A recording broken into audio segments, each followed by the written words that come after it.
Bonjour à tous, bienvenue dans cette nouvelle vidéo qui fait suite à ma dernière vidéo sur le tracé de Limon Central des Billardais-Caissonay. J'ai bien compris qu'en fait dans la vidéo que vous avez appréciée, ce qui vous avait intéressé le plus, c'était surtout le composant qui avait été posé en 10 secondes en plein milieu de la vidéo.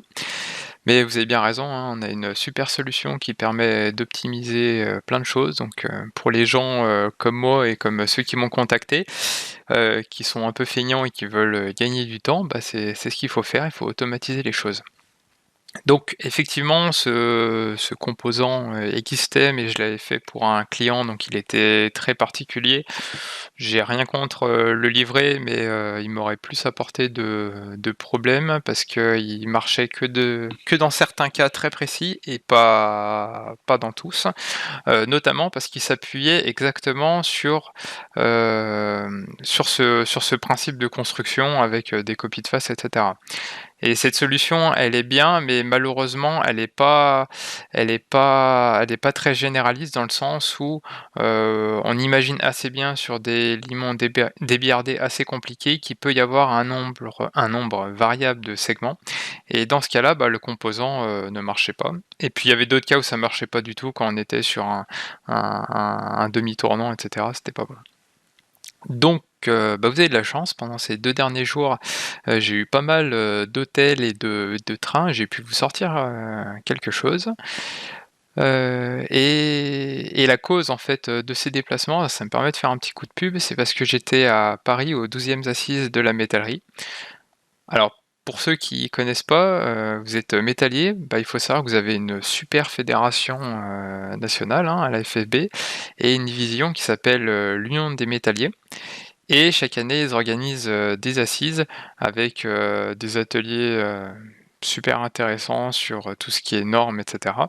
Mais surtout, quand vous êtes adhérent, vous avez accès à des réunions dans vos régions et vous avez accès à une base de documentation qui est vraiment fantastique, avec tout ce qu'il faut savoir sur les normes, sur l'accessibilité, sur toutes les questions que vous pouvez vous poser, vous avez des modèles de documents, vous avez des fiches pour la mise en œuvre d'ancrage, etc., etc. Enfin, je vous conseille vraiment de vous rapprocher de cette fédération. Vous avez que des avantages à y adhérer. Et voilà, bon, c'était le petit coup de pub pour l'Union des métalliers. Passons aux choses sérieuses. Donc on va reprendre l'escalier qui avait servi pour faire la précédente vidéo. Et donc dans la bibliothèque Top Solid Steel démonstration V2 qui est sur le store, j'ai ajouté ce fameux composant. Donc il se trouve dans composants, pour cacher un peu, sous un nouveau dossier qui s'appelle escalier, sous un nouveau dossier qui s'appelle limon, et dessous vous avez limon central sur profil. Et là, il y a un problème de traduction qui sera corrigé, mais vous avez limon central caissonné. Donc ce limon central caissonné, vous allez l'insérer et vous allez retrouver la même méthode de positionnement que sur la vidéo.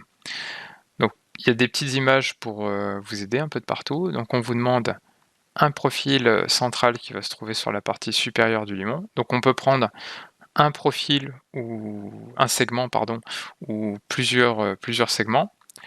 Et vous voyez, c'est bien plus rapide que la version précédente. Ensuite, vous avez des options un peu de partout. Donc c'est pour répondre un peu à tous les cas de figure qu'on peut rencontrer quand on trace ce genre de limon. Notamment, vous allez trouver un décalage vertical. Et ce décalage vertical, il peut être fait de deux manières. Il peut être soit normal, c'est-à-dire que la hauteur, ce sera la hauteur qui est ici, là. Donc on reprend la petite image qui est là. Ou soit il peut être vertical. Donc en fonction du mode que vous allez choisir, ça va plus ou moins décaler. On va mettre 260. Hop. Ensuite, vous avez décalage horizontal. Hop là. Vous avez décalage horizontal, donc ça se permet de se décaler à gauche ou à droite. Donc de mémoire à gauche, ça va être en positif, et si vous mettez une valeur négative, on va se décaler vers la droite. Et ensuite, vous allez avoir différents onglets.